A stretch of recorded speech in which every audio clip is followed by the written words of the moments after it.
Welcome to New Mexico Black Rifle Operators Union. I'm your host, Sean. I hope you had a happy 4th of July week. I took the week off mostly because I really was trying to think of what to go and where to go to next with the New Mexico Black Rifle Operators Union.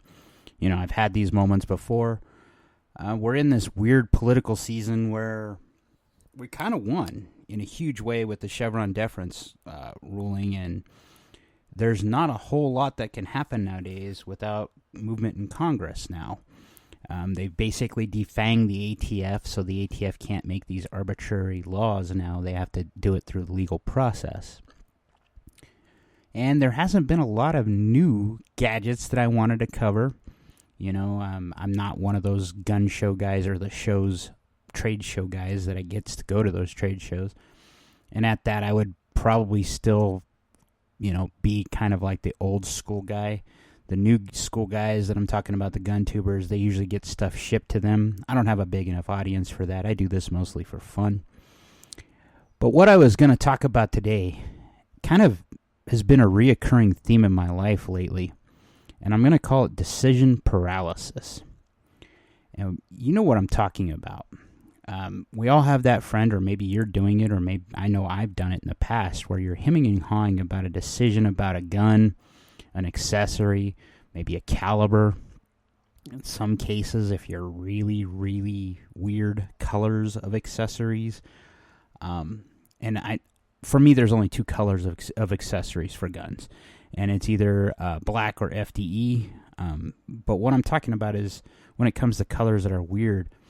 I have a friend who likes orange things, and some of his AR rifles have orange accessories, and I would never put orange on a gun, nor would I put red anodized anything on a gun. Even if I could get it really, really cheap, that would be the only caveat to that. It would have to be one of those really premium accessories that was dirt cheap because of the color, and then I would still find a way to shoot it another, a color that I deem acceptable. But, you think about it. Guns. Let's talk about that first. So you think about these perfect guns. We build up these ideas about what the perfect gun is going to be, why we're buying this gun. We're justifying it. And when we justify it, we come up with our own reasons. We use our own biases. And we'll ask our friends and our family, and we'll still go about and do it ourselves. I have a new person that has been, a new friend, not that kind of friend, but just a friend, a shooting friend. And he came to me and he asked me about a gas block, an adjustable gas block for an AR-15. Now, I personally don't believe in adjustable gas blocks for AR-15s if they are 5.56 in caliber.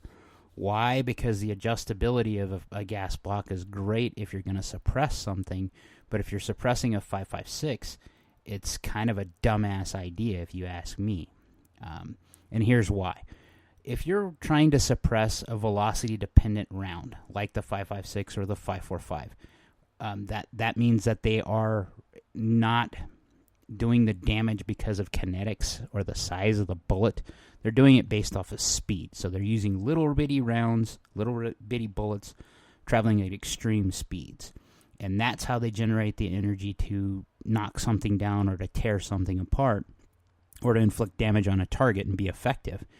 You're never going to get it subsonic. It's always got to be hypersonic or has to be at velocity to get the damage you intend it to have. So to me, suppressing one of those is kind of like if you're in battle. Makes sense that a round or two might be disguised. The sound coming from where it came from, its origin, that is, might help you in that type of thing. But for your average person who's not going to be in combat, suppressing a 5.56 is stupid.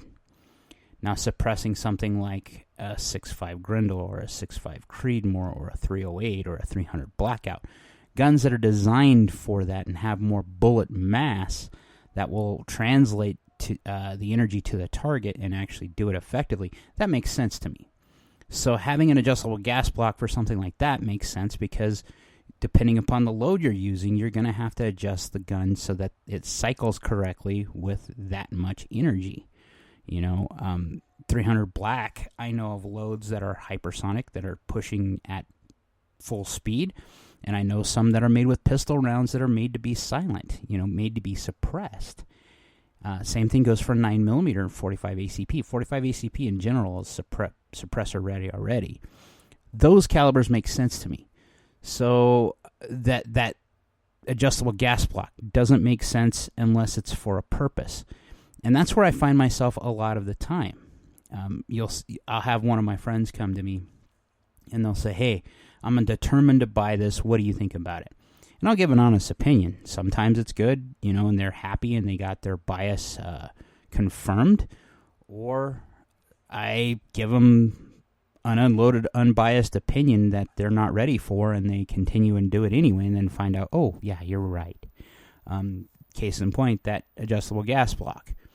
If you're dead set on getting something, you're going to do it.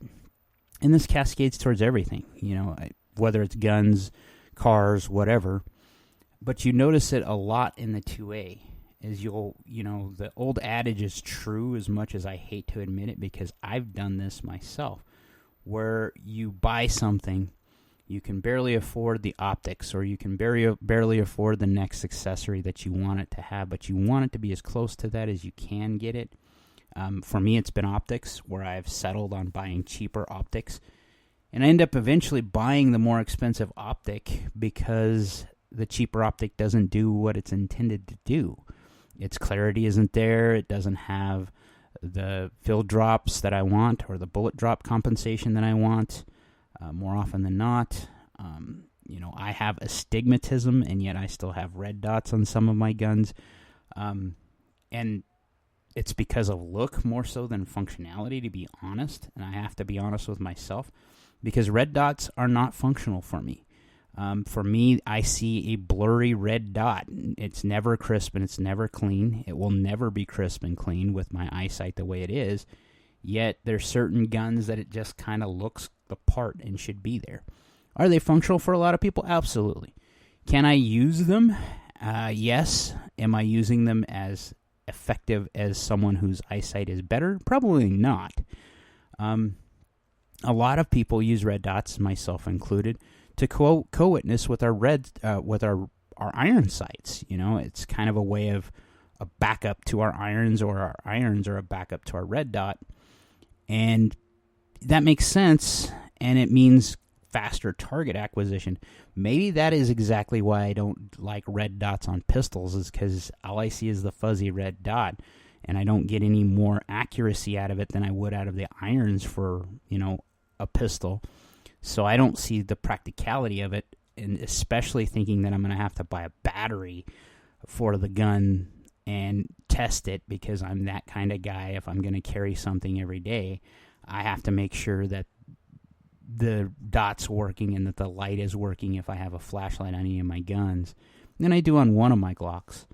And I test its batteries on the flashlight all the time, just to make sure that it's not dead in the clutch moment when I need it. And it still could happen that way, that it dies. That's why I carry another light source.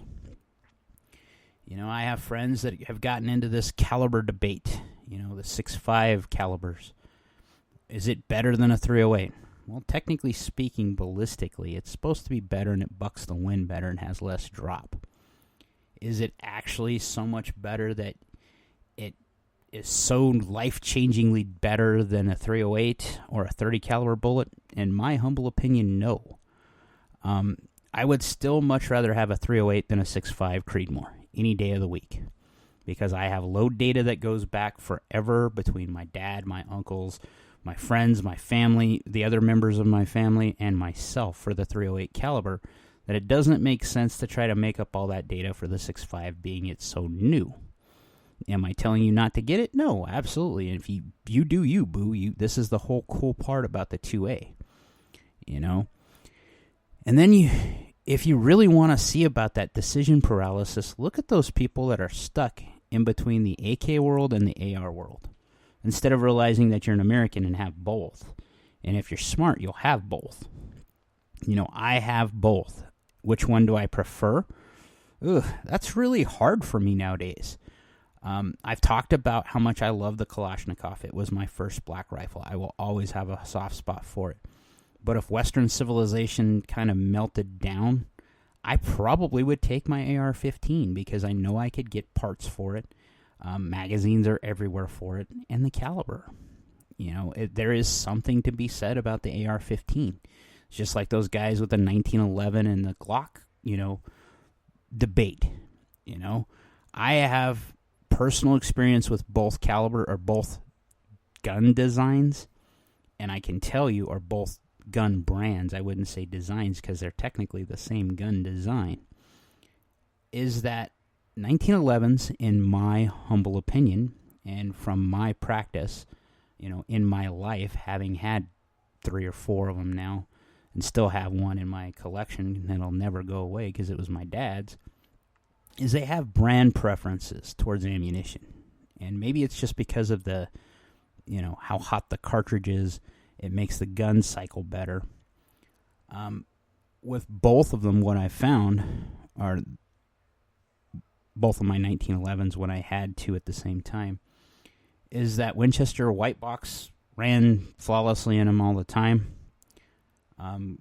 Gold Saber, Remington Gold Saber, hollow points seemed to work in them all the time, but anything else, it was kind of hit and miss. Now I have some friends that have tuned theirs and have spent a lot of money on springs and sending them off and getting them all reworked and getting them to where they'll run anything. My brother is one of those people with his Kimber. I have never had that experience with a Glock. My Glocks have always worked. I've never had them be picky about what I fed them.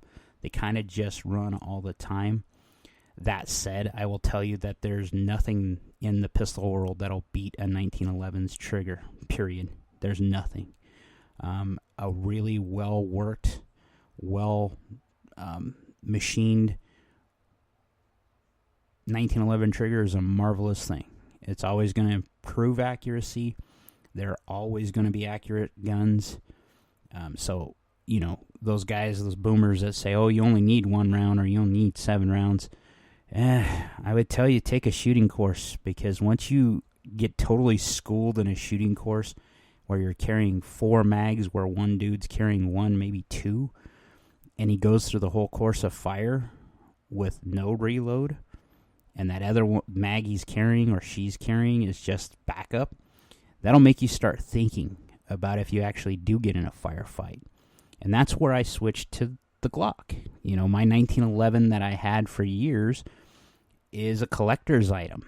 And here I was trying to use it as a concealed carry item. You're going to wear your concealed carry. And what I mean by wear is the bluing's going to fade. There's going to be holster wear on the gun. You're going to scratch it. And if the gun's worth a lot of money, that's probably not the best plan for, that type of gun. There's no free lunch in the 2A or in physics. You see a lot of new shooters. Speaking of which, I just clicked over my odometer again and celebrated the 2A this week, or the 4th this week, by turning another person to shooting, which led me down this next little tangent. I was thinking about how many people in the last 2 years I had brought to the 2A, got them shooting, changed their mind. They're now concealed carry holders. They're now not opposed to guns. They're now shooting. And my number is about 25 or 30, depending upon how I define that. And that's pretty impressive. Think about that. I've turned 25 at the low end, new shooters onto the sport. What have you done? How many people have you brought to the 2A? Because this is important. When you have people coming in and they're getting into the sport, you kind of get them hooked for a while, at least for a lifetime is what I'm hoping. This newest one is going through some issues with an ex, and she has a new boyfriend, and that new boyfriend's ex is kind of causing issues. And she was worried about herself. That's kind of a real deal today. Speaking of that, for the second time in my entire life, I've been threatened for stopping and helping someone ask someone if they needed help. I come from the Southwest, where it's kind of an unwritten rule that if you see someone pulled over or stopped in the middle of the road, you ask them to see if they need some help, because not a lot of people get help. And where I live, in this particular case, the day was 95 plus degrees. It's the middle of the afternoon. It's kind of hot. And my first concern was this poor person has stalled out. Maybe their car overheated. Maybe their battery died because of the heat, and they're stuck there. So I was behind them, and a line part got behind me so much so that I couldn't move around them. Then when the line everybody started moving around me, I pulled up next to this guy, and I rolled down my window, and I said, "Hey, man, do you need some help?" And he just started going nuts. He reached down, pulled a baseball bat, and says, "I'm going to jump out and kick your ass because you won't go around me." And I said, "Look, man, I just stopped to see if you needed help. If you want to be that guy, that's fine." And he says, "Oh, effing beat your ass right now." And that's when I finally just put it in park and drove away. To be fair, that's not exactly all the truth. When I leaned forward, when I saw him pull his bat, reach for his bat, I pulled my Glock, and I put it in my lap. And that's because as I was pulling my Glock to get ready to defend myself if this guy's jumping out of his car, which he was about to do, is when I saw his bat and realized there's no danger. Because if that's all he has is a bat, he's going to have to get out of his car, come around, and try to use that on me or my vehicle. And I have something that will cause my entire life, and probably his to end for sure, and my entire life to change in a dramatic way. And I don't feel like dealing with the legal repercussions of doing that. That there's something in the 2A about learning when to be a good witness and when to act and when not to act. This is one of those cases I'll firmly say was not time to act. And it threw off my day, because I really was just trying to be a good person, I don't know how many times I have myself had a vehicle stall out in this type of intersection and have had someone pull up and help me push my car out of the way so that it's not causing issues for other people, and I was thankful for the help. And that's what went through my head, was remembering those things and remembering those lessons that my daddy taught me. My dad always said if you saw someone pulled over in the Southwest, you might want to see if they need some help. Maybe they need a phone call. Maybe they need a jump. Maybe they need to be pushed out of the way. Maybe they need water, because that type of thing happens in the Southwest. We don't live in the prime spot for the perfect weather, especially during the summertime. Batteries get zapped. Cars overheat. It's nice to be able to rely on other people to help you. And truth be told, in New Mexico, it's part of state law that you're supposed to help someone if you're the first person on scene, after an accident or in this type of situation. Because there have been people that have died because they didn't get any help. And, that's the type of thing that goes through my head, is if I was in that spot, what would I want to do? And when I was saying there's no free lunch in the 2A, how many times, and I've talked about this before, how many times you see this guy, he's got a girlfriend, she's wanting to get into the gun industry, or not industry, but learn how to shoot. The first thing he does is hand her this little bitty gun because it looks cute and thinks she's going to handle it. Then the recoil on the gun is just so annihilating evil that they don't want to shoot it, and they don't carry it. They don't want to use it. That defeats the purpose of what you're trying to do here. You're trying to get them to be able to defend themselves.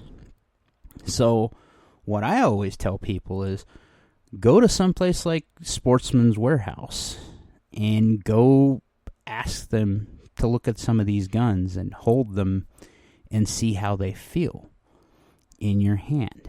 Because that's going to tell you one way or another if it's going to fit your hand, one. Two, they're going to talk to you, and I've never met a gun counter guy, one, and I'm always pissed off at them for doing this. They always direct women towards revolvers, .38 revolvers, which is okay. If you only expect them to ever fight 6 attackers, that's one thing. Second thing is that there's a lot more blast coming out from the barrel of the cylinder of a revolver than there ever will be from a slide of a semi-automatic. Now, there is a dexterity problem with women, and some women, that they can't manipulate a slide very well. And I understand that, and they've started making guns designed for that. Look at the M&P series, they call it the EZ, so that you can manipulate the slide easier. Ruger started doing that also. Okay? Now why? It's so that they can be competent in using the gun. And they're not getting these weird little toys that they're not capable of using. Now, I understand pocket carry guns. I have a couple pocket carry type guns. But I also know that I can manipulate them and use them. And I train with them to see if I can carry them. And in the summertime when I'm in shorts, that's about when the pocket carry starts becoming really popular for me. And I carry a particular round for the 380 from Lehigh Defense that everything I've seen ballistically puts it on par with a 9mm, and I'm confident that I can use it to defend myself or my family. Now, I carry an LCP Max in that regard. So I still have 11 rounds of rock and roll if I need to, and I usually carry another mag with me. For a 380, that's not bad. You know, my preference is towards the Glock 26 or the Glock 19.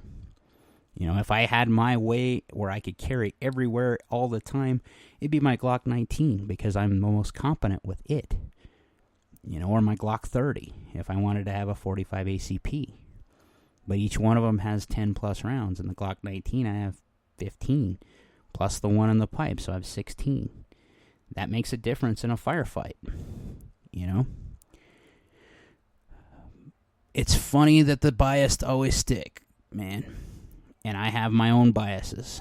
If I had my way, we'd all carry 308s and Glocks. And, you know, that's not just practical. And the AR-15 is perfect for a lot of people. And the Kalashnikov is perfect for a lot of people, too. There's compromises with both. Like, share, subscribe. Most importantly, be great.